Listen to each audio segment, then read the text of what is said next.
দেশে একদিনে করোনা ভাইরাসে আক্রান্তের সংখ্যা ছাড়ালো ২,৫০০, মৃত ২৩ জনের ১৯ জনই পুরুষ।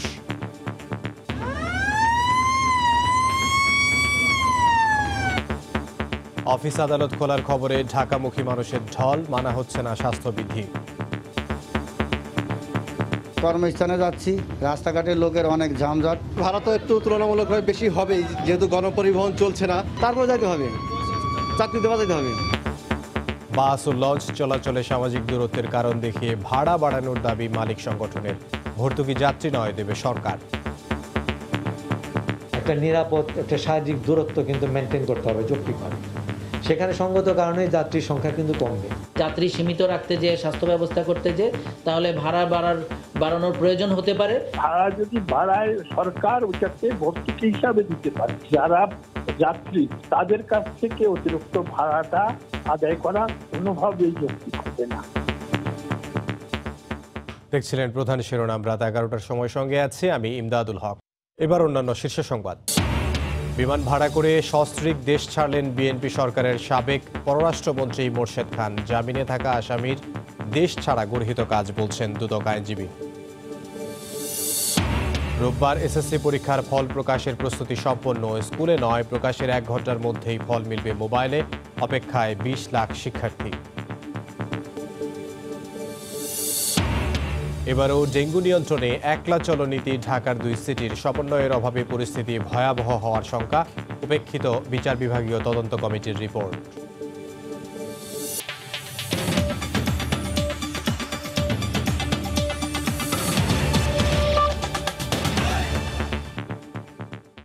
অফিস আদালত খোলার খবরে দৌলতদিয়া পাটুরিয়া এবং কাঁঠালবাড়ি শিমুলিয়া নৌরুটে বেড়েছে রাজধানীমুখী মানুষের চাপ। করোনার ঝুঁকি নিয়ে গাদাগাদি করে ফিরছেন কর্মজীবী মানুষ।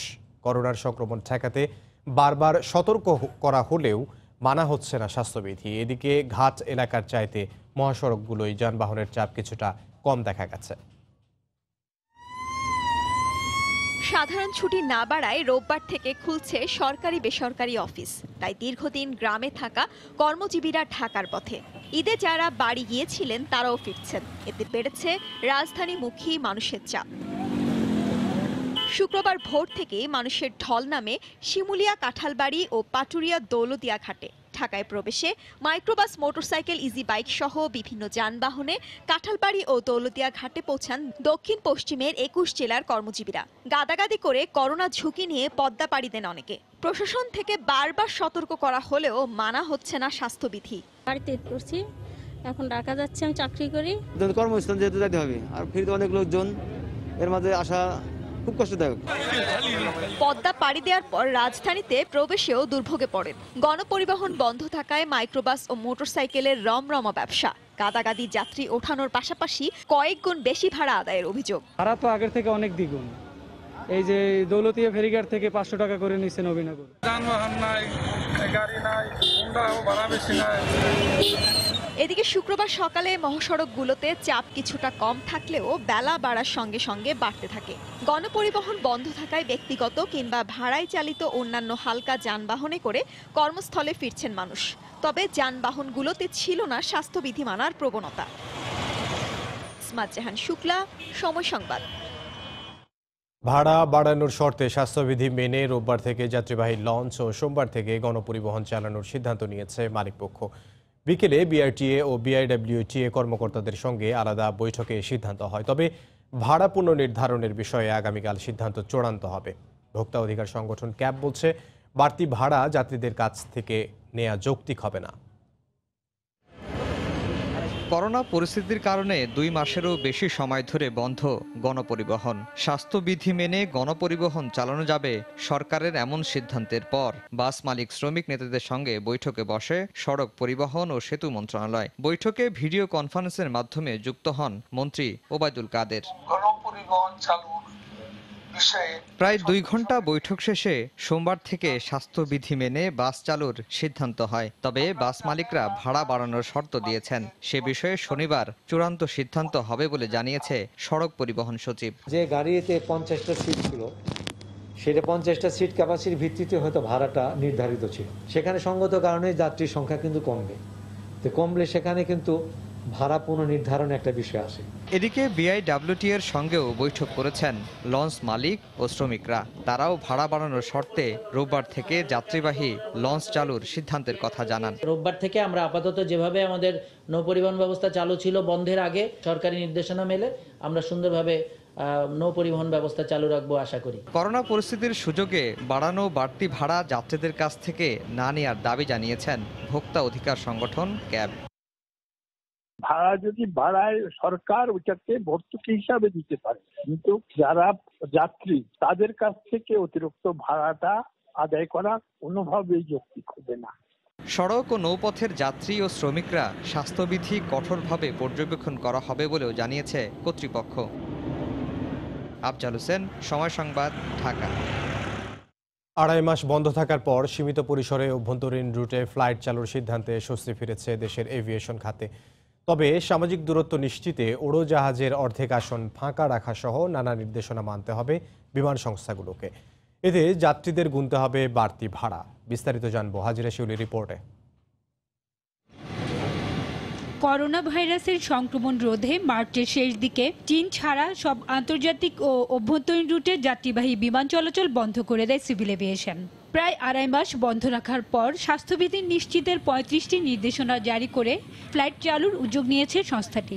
নির্দেশনা অনুযায়ী যাত্রীদের বাধ্যতামূলকভাবে পরতে হবে হ্যান্ড গ্লাভস ও মাস্ক। দেহে তাপমাত্রা বেশি থাকলে যাত্রা বাতিল করা হবে। পাশাপাশি সিটে বসানো যাবে না কোনো যাত্রী। ককপিট ও কেবিন ক্রুদেরও পরতে হবে পিপিই। ইতিমধ্যে বিমানবন্দরের প্রতিটি ফটকে জীবাণুনাশক চেম্বার বসানো ও সামাজিক দূরত্ব নিশ্চিতে ফুট মার্কিং এর ব্যবস্থা সহ বিভিন্ন পদক্ষেপ নিয়েছে বিমানবন্দর কর্তৃপক্ষ।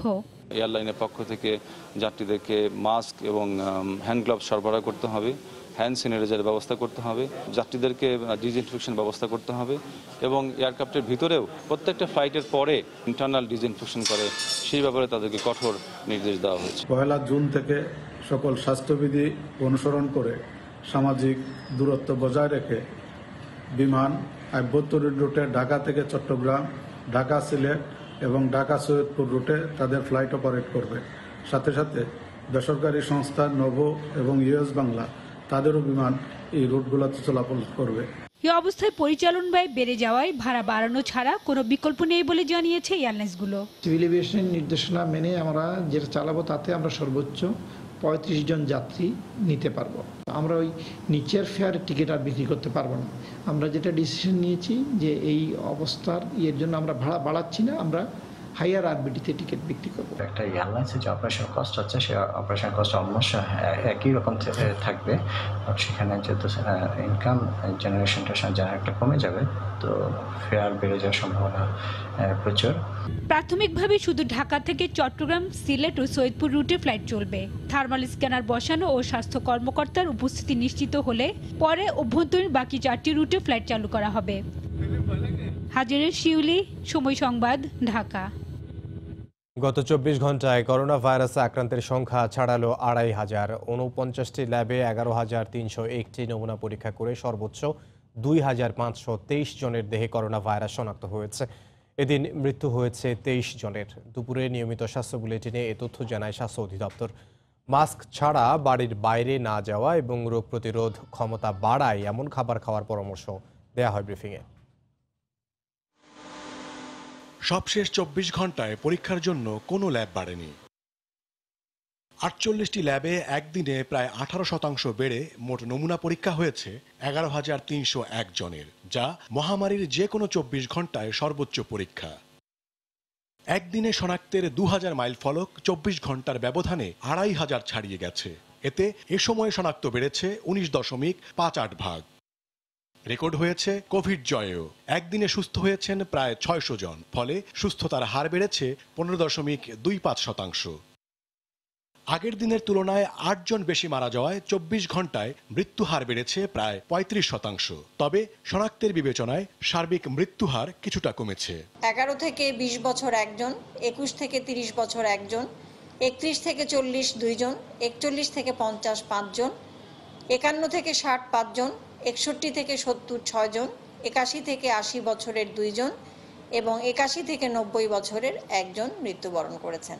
করোনা ভাইরাস সংক্রমণ থেকে বাঁচতে রোগ প্রতিরোধ ক্ষমতা বাড়ায় এমন খাবার গ্রহণ এবং ব্যায়াম করার পরামর্শ দেওয়া হয়েছে স্বাস্থ্য বুলেটিনে। সবকিছু খুলে যাবে, আপনারা মাস্ক ছাড়া ঘরে বের হবেন না, হালকা ব্যায়াম করবেন, ঘরের মধ্যে হাঁটাহাঁটি করলেও একটু হালকা ব্যায়াম হয়ে যায়, আপনার ফুসফুসের ব্যায়াম করবেন। বুলেটিনে আরও জানানো হয় বর্তমানে আইসোলেশনে আছেন ৩৩,২৪৭ জন। ওমর ফারুক, সময় সংবাদ, ঢাকা। করোনা পরিস্থিতি নিয়ে স্বাস্থ্য অধিদপ্তরের আজকের বুলেটিন বিশ্লেষণ করেছেন রিপোর্টার ফারুক ভুঁইয়া রবিন। দেশে কোভিড-19 সংক্রমণ শনাক্তের ৮৩তম দিনে এসে আক্রান্তের আগে সব রেকর্ড ভেঙেছে। গত ২৪ ঘন্টায় রেকর্ড নমুনা পরীক্ষার দিনে একই সঙ্গে সর্বোচ্চ শনাক্ত হয়েছে। প্রথমবারের মতো আক্রান্তের সংখ্যা ছাড়িয়েছে ২৫০০। শুরুতেই আমরা যদি দেখে নিতে চাই বাংলাদেশের সার্বিক পরিস্থিতি। গত ২৪ ঘন্টায় সারা দেশে ১১,৩০১ জনের নমুনা পরীক্ষা করা হয়েছে, যেটি এই যাবৎকালের মধ্যে সর্বোচ্চ। অন্যদিকে তার বিপরীতে আক্রান্ত শনাক্ত হয়েছে ২৫২৩ জন, এটি আসলে এই যাবৎকালের মধ্যে সর্বোচ্চ। গত ২৪ ঘন্টায় মারা গিয়েছেন ২৩ জন, এ নিয়ে বাংলাদেশে মোট মৃত্যুর সংখ্যা দাঁড়িয়েছে ৫৮২ জন। গত ২৪ ঘন্টায় সুস্থ হয়েছেন ৫৯০ জন। আমরা আসলে যেটি দেখছি যে অন্যান্য সময়ের তুলনায় গত ৭ দিন সংক্রমণ তুলনামূলকভাবে বেশি হয়েছে।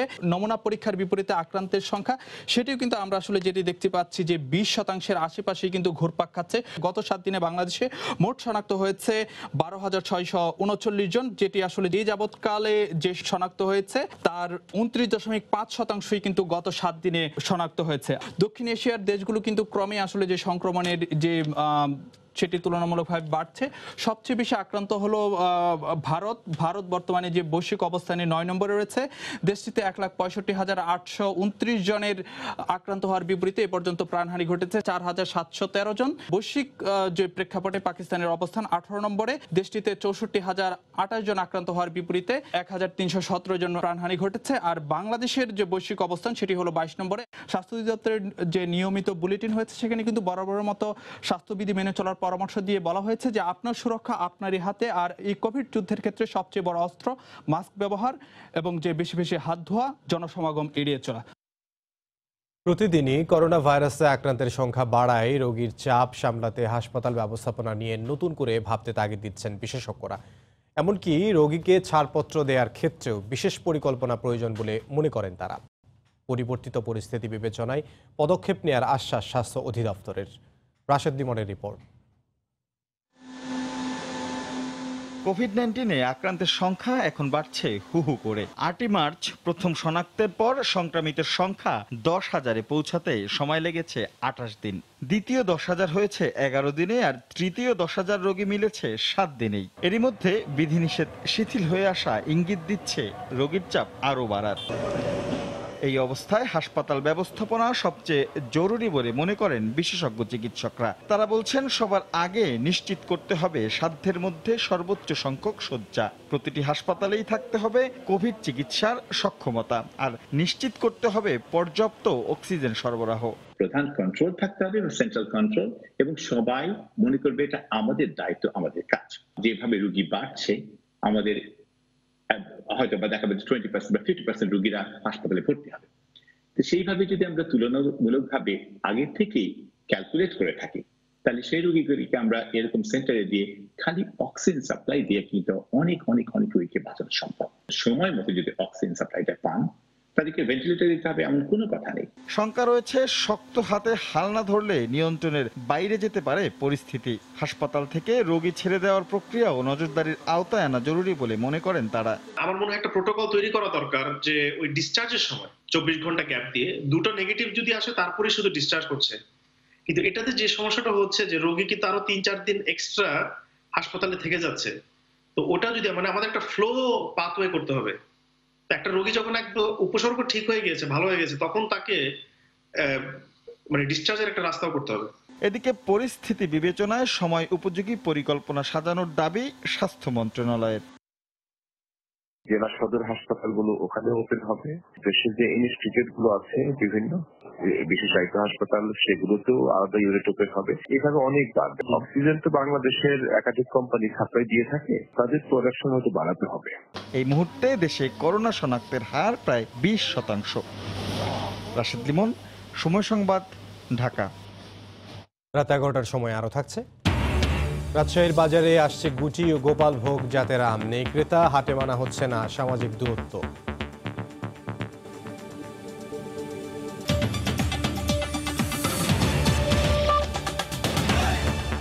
বিমান ভাড়া করে সস্ত্রীক দেশ ছাড়লেন বিএনপি সরকারের সাবেক পররাষ্ট্রমন্ত্রী এম মোরশেদ খান।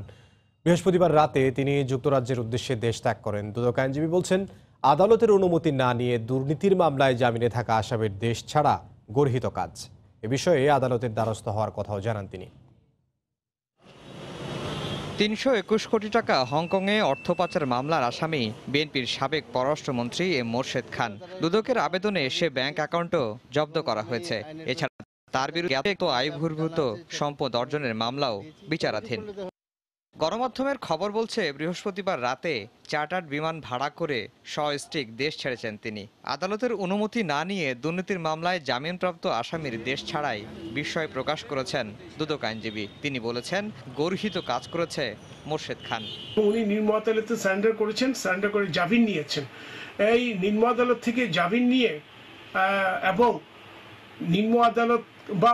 নিম্ন আদালতকে অবহিত না করে বিদেশ যাওয়া, এটি একটি গর্হিত অপরাধ। আদালতে তার বিরুদ্ধে ব্যবস্থা নেওয়ার আবেদন করার কথাও জানান দুদক আইনজীবী। আমরা বিষয়টি যখন নিয়মিত আদালত খুলবে তখন আদালতের নজরে আনব। গত বছরের শেষের দিকে ভাইস চেয়ারম্যানের দলীয় পদ থেকে পদত্যাগ করেন এম মোরশেদ খান। আফজাল হোসেন, সময় সংবাদ, ঢাকা। ডেঙ্গু নিয়ন্ত্রণে উপেক্ষিত বিচার বিভাগীয় তদন্ত কমিটির রিপোর্ট। এতে সংশ্লিষ্ট সংস্থাগুলোর সঙ্গে সমন্বয়ের পরামর্শ দিলেও এবারও একলা চলনীতিতে কাজ শুরু করেছে 2 সিটি কর্পোরেশন। বিশেষজ্ঞরা বলছেন, করোনার সংকটের এই সময়ে সমন্বিত উদ্যোগ না নেয়ায় এবারও ডেঙ্গুর কারণে মারাত্মক হুমকিতে পড়তে পারে দেশ। মোশাহিদ রনির রিপোর্ট। গত বছর ডেঙ্গু নিয়ন্ত্রণে 2 সিটির ভূমিকার কড়া সমালোচনা করে ব্যর্থতার আংশিক দায় সিটি কর্পোরেশনকে দিয়েছে হাইকোর্টের নির্দেশে গঠিত বিচার বিভাগীয় তদন্ত কমিটি। পাশাপাশি সমন্বিতভাবে বছরব্যাপী মশক নিধনের পরামর্শ দেওয়া হয় তদন্ত কমিটির প্রতিবেদনে।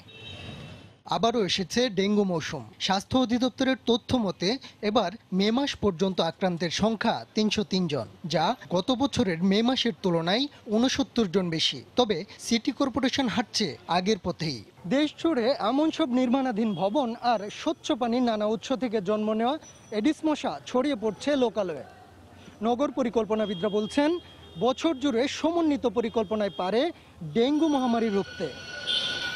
ডেঙ্গু এবং করোনার মহামারী একত্রে চলতে থাকে, তাহলে দেশের মানুষ একটি সীমাহীন অবর্ণনীয় অবস্থায় পতিত হবে। সিটি কর্পোরেশন সহ অন্যান্য সংস্থা কার্যকর ভূমিকা নেবে, তা না হলে আমাদের সামনের দিনগুলো ভয়াবহ হতে পারে। যদিও ঢাকা উত্তরের মেয়র বলছেন, সব সংস্থাকে সঙ্গে নিয়ে এবার ডেঙ্গু নিয়ন্ত্রণে তৎপর তারা। ঈদের পরে আবারও আমরা জোর অভিযান চালাবো, কিন্তু আমি মনে করি জনগণ যদি এগিয়ে আসে, সাধারণ জনগণ যদি এগিয়ে আসে, তাহলে এই ডেঙ্গু মোকাবেলা করার জন্য আমাদের সহজ হয়ে যাবে কাজটি। কাদের ব্যর্থতায় গত বছর ডেঙ্গু নিয়ন্ত্রণ করা যায়নি সে বিষয়ে একটি মামলা এখনও বিচারাধীন রয়েছে হাইকোর্টে। মোশাহিদ রনি, সময় সংবাদ, ঢাকা। রাত 11টার সময় আরও থাকছে। সুপার সাইক্লোন আম্পানের আঘাতে ভারতের পশ্চিমবঙ্গে ভেঙে পড়েছে সামাজিক দূরত্ব। লকডাউনের মেয়াদ আরেক দফা বাড়ানোর বিষয়ে চূড়ান্ত সিদ্ধান্ত রোববার।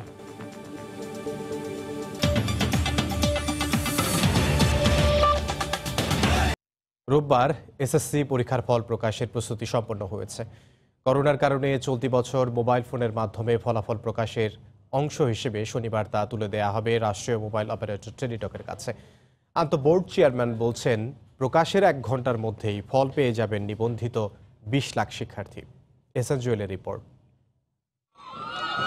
গত কয়েক বছর ধরেই পরীক্ষা শেষ হবার 3 মাসের কম সময়ের মধ্যে ফল প্রকাশ করা হলেও এবার করোনার কারণে পিছিয়ে যায়। এখন মাসের শেষ দিনে সেটা হলেও চলতি বছর স্কুলগুলোতে যাবে না ফলাফল, পাওয়া যাবে মোবাইল ফোনে আগে নিবন্ধনের মাধ্যমে। করোনার জন্য অফিস আদালত বন্ধ হয়েছে 25 তারিখ মার্চের, আর আমাদের খাতা বিতরণ শেষ হয়েছে 16 তারিখ। খাতায় একজন পরীক্ষক দেখে, এরপরে একজন নিরীক্ষা করে, তারপর একজন হেড এক্সামিনার খাতা সে নমুনা স্বরূপ দেখে। রাতের কোনো ব্যতিক্রম হয়নি। টেলিটক পাবে আগের দিন। আমরা তো টেলিটকের কাছে দিয়ে দেবো যে কোনো মোবাইল অপারেটর থেকে ওই শিক্ষার্থী যদি প্রাক রেজিস্ট্রেশন করা থাকে, তাহলে মাননীয় প্রধানমন্ত্রী ফলাফল ঘোষণা করার সাথে সাথে শিক্ষার্থীর কাছে যাওয়া শুরু হয়ে যাবে, কারণ তারা সার্ভারের ক্যাপাসিটি বাড়াইছে। আগের বছরগুলোতে মোবাইল ফোনে ফলাফল পেতে অনেকে ভোগান্তিতে পড়েন। এবার 20 লাখ শিক্ষার্থীর সবাই ফলাফল পাবেন মোবাইল ফোনে নিবন্ধনের মাধ্যমে। বিষয়টিকে সামনে রেখেই তথ্য প্রযুক্তিবিদরা মনে করছেন জটিলতা হওয়ার কথা নয়। গ্রামীণ ফোন বা রবির তো হিউজ ক্যাপাসিটি, আপনার 20 লাখ বড় নাম্বার না, ওদের তো 5 কোটি 7 কোটি গ্রাহক আছে। সরকার যে SMS পাঠায় বা করোনার সময় SMS পাঠাচ্ছে তো আরো 1 কোটিকে পাঠাচ্ছে, কত সময় লাগে না।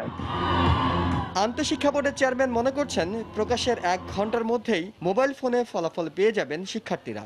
টেলিটকের সাথে আমাদের এরকমই মানে এগ্রিমেন্ট হচ্ছে যে তারা 1 ঘন্টার মধ্যে যারা নিবন্ধন করবে তাদের মধ্যে এটা পৌঁছে দেবে তাদের। প্রতি বছর মোবাইলে ফলাফল পেতে 10 টাকা করে খরচ হলেও এবছর এই ফি নির্ধারণ করা হয়েছে মাত্র 2 টাকা। এহসান জুয়েল, সময় সংবাদ, ঢাকা। রাজশাহীর বাজারে উঠতে শুরু করেছে গুটি ও গোপাল ভোগ জাতের আম। তবে করোনা ভাইরাসের কারণে বাজারে ক্রেতার সংখ্যা কম বলে জানিয়েছেন বিক্রেতারা। আর দেশের বিভিন্ন প্রান্ত থেকে আসা পাইকারি ব্যবসায়ীরা বলছেন হাটে সামাজিক দূরত্ব নিশ্চিত না করেই চলছে বেচাকেনা। হাবিবুর রহমান পাপ্পুর তোলা ছবিতে বিস্তারিত জানাচ্ছেন সাইফুর রহমান রকি। রাজশাহীর বানেশ্বর হাটে স্বল্প পরিসরে আমের বেচাকেনা শুরু হয়েছে। বর্তমানে বাজারে মিলছে গুটি ও গোপালভোগ জাতের আম। গুটি আম পাইকারি বিক্রি হচ্ছে 700 থেকে 800 টাকা মন দরে, আর গোপালভোগ আম বিক্রি হচ্ছে 16 থেকে 1700 টাকা মনে। এবারে হাটে ক্রেতা কম থাকায় বেচাকেনা কম বলে জানিয়েছেন বিক্রেতারা। আজকের রেট 800-900 আঠি, আর গোপাল 1600 থেকে 1700। আজকে আমদানি হওয়া শুরু হলো কম, এখন পর্যন্ত ভালো হয় নাই, কম আসতেছে, আস্তে আস্তে আসবে তারপরে কিনবো। দাম কম, বাজারে লোকজনই তো নাই, ব্যাপারী না নামলে ব্যাপারী কম, আমলের বিকেরা। দেশের বিভিন্ন প্রান্ত থেকে আসা পাইকারি ব্যবসায়ীরা বলছেন হাটে সামাজিক দূরত্ব নিশ্চিত করা হচ্ছে না, যে কারণে করোনা ভাইরাসের সংক্রমণ ছড়িয়ে পড়ার আশঙ্কা করছেন তারা। এছাড়া হাটে আমের আমদানি কম থাকায় দামও চড়া বলে জানিয়েছেন তারা। ঝড়ের কারণে আম ঝরে গেছে, সেজন্য। আর এবার আমটা রোদ কম হয়েছে তো সেজন্য আপনার হলো আমটা মানে একটু লেট করে পোক্ত হয়েছে, সেজন্য আম কম পাওয়া যাচ্ছে। সামাজিক দূরত্ব নিশ্চিত করে বেচাকেনা চলতেছে না, আমরা ঝুঁকির ভিতরে আছি। যদি সবাই মাস্ক পরে থাকতো তাহলে অবশ্যই ভালো হতো, আর ইজারারা যদি একটু ব্যবস্থা করতো তাহলে আরও ভালো হতো।